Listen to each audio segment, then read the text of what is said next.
Welcome to High Horses, where it's more than just a ride. I'm your host, Elizabeth D'Orazio, and we're seeing how this organization helps people with spina bifida, muscular dystrophy, even veterans with disabilities have a chance to ride a horse and make a connection and have a new lease on life, and maybe for a moment forget those limitations. The confidence these riders gain through an equine experience is life transforming, and of course that inspires many people to volunteer. This next interview is a very special one. I'm calling out to all you horsemen. That's right, I've been in the trenches with you for over 15 years working in the horse industry, and I'm calling out to all of you. And my friend here, Gwen, is going to tell us all about why you horse people have a special gift here, and you can give in a special way at High Horses. Thank you for joining us, Gwen. So, coming from a horseman's perspective, it was kind of eye-opening in a way to see really how horses change people's lives. I've been riding horses for around 10 years now, and just coming from it from like a showing perspective and seeing how it's affected me and how it's helped me tremendously, and seeing how it affects other people too. And that's kind of interesting. I worked in shows for years and in judging and things like that, and it was always the rider riding the horse, the rider riding the horse. And then all of a sudden I had an experience with the horse I was taking care of, and suddenly I was learning more from him. And that's when things changed. And that's when I started learning about rehabilitative programs and therapy places like High Horses. And suddenly I realized it's not what I'm doing to the horse, it's what the horse is doing to me. Yeah, definitely. Now tell us what you do here as a horse person, because obviously you're able to help out in a unique way. So I'm a volunteer here, so I help out with sidewalking. I'm getting leader trained today, actually, so I'll be able to do that. And I help groom the horses, tack the horses, just that kind of upkeep.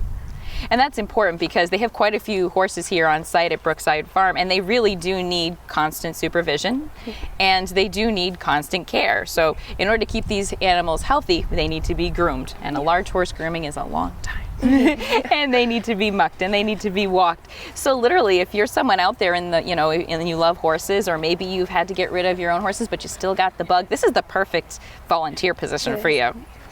I would encourage anybody that has horse experience or no horse experience to come and help out. And I'm thinking of all when I was in junior high, I was dying for anyone just to let me touch their horse. It was kind of like it could have been a Ferrari for all I cared. I didn't care. You gave me a Shetland pony and it was like you gave me the world. So I'm calling out to all those people out there who are horse people or who volunteer. This is a great way to give back. Now, tell us, Gwen, you actually do hunt seat equitation in your own riding. Yes. Tell us in what ways perhaps your volunteering years helped you become a better rider. It's given me a whole new experience with not just taking care of your own horse and riding it, but also just how it affects you in a way, and how working with it can benefit your riding from the ground up versus like riding and working with it from the saddle down. It's kind of like the groundwork too. It's kind of like looking at a horse as a car with all the buttons and things versus, okay, we're a team here and I'm listening for feedback. So it really is, if you're looking to maybe take your riding to the next level, these moments of therapy where you're looking for cues from the horse can help you in your own riding. And I can say I've experienced that as well.